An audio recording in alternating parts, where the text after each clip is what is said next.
എല്ലാവർക്കും നമസ്കാരം. കൊച്ചുവേളിയിൽ നിന്നും ബാംഗ്ലൂർ വരെ പോകുന്ന ഹംസഫർ എക്സ്പ്രസിൻ്റെ സമയമാണ് ഈ വീഡിയോയിൽ കൊടുത്തിട്ടുള്ളത്. എല്ലാ വ്യാഴാഴ്ചയും ശനിയാഴ്ചയും വൈകുന്നേരം 6:05-നാണ് ഇത് യാത്ര തുടങ്ങുന്നത്. ഹംസഫർ എന്ന് പറയുന്നത് പ്രീമിയം AC ട്രെയിനാണ്. സാധാരണ ട്രെയിനുകളുടെ നിരക്കിനെക്കാട്ടിൽ 15% കൂടുതലായിരിക്കും. എന്നാൽ അതനുസരിച്ചുള്ള സൗകര്യങ്ങളും കൂടുതൽ ഉണ്ടായിരിക്കും. കോട്ടയം വഴിയാണ് ഈ ട്രെയിൻ സർവീസ് നടത്തുന്നത്. രണ്ടാമത്തെ പേജിൽ ഈ ട്രെയിൻ മടങ്ങി വരുന്ന സമയമാണ്. എല്ലാ ഞായറാഴ്ചയും വെള്ളിയാഴ്ചയുമാണ് ബാംഗ്ലൂരിൽ നിന്നും പുറപ്പെടുന്നത്. ഈ ട്രെയിനിന് വളരെ കുറച്ച് സ്റ്റോപ്പുകൾ മാത്രമേ ഉള്ളൂ. അതുകൊണ്ട് വേഗത്തിൽ എത്തിച്ചേരും.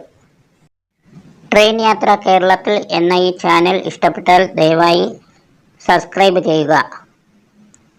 ബെല്ലൈക്കൺ പ്രസ് ചെയ്താൽ ഞങ്ങൾ അപ്ലോഡ് ചെയ്യുന്ന എല്ലാ വീഡിയോകളുടെയും ലിങ്ക് അപ്പോൾ നിങ്ങൾക്ക് ലഭിക്കും. ട്രെയിൻസ് ഇൻ കേരള എന്ന പ്ലേലിസ്റ്റ് നോക്കിയാൽ എല്ലാ ട്രെയിനുകളുടെയും വിശദമായ സമയങ്ങൾ നിങ്ങൾക്ക്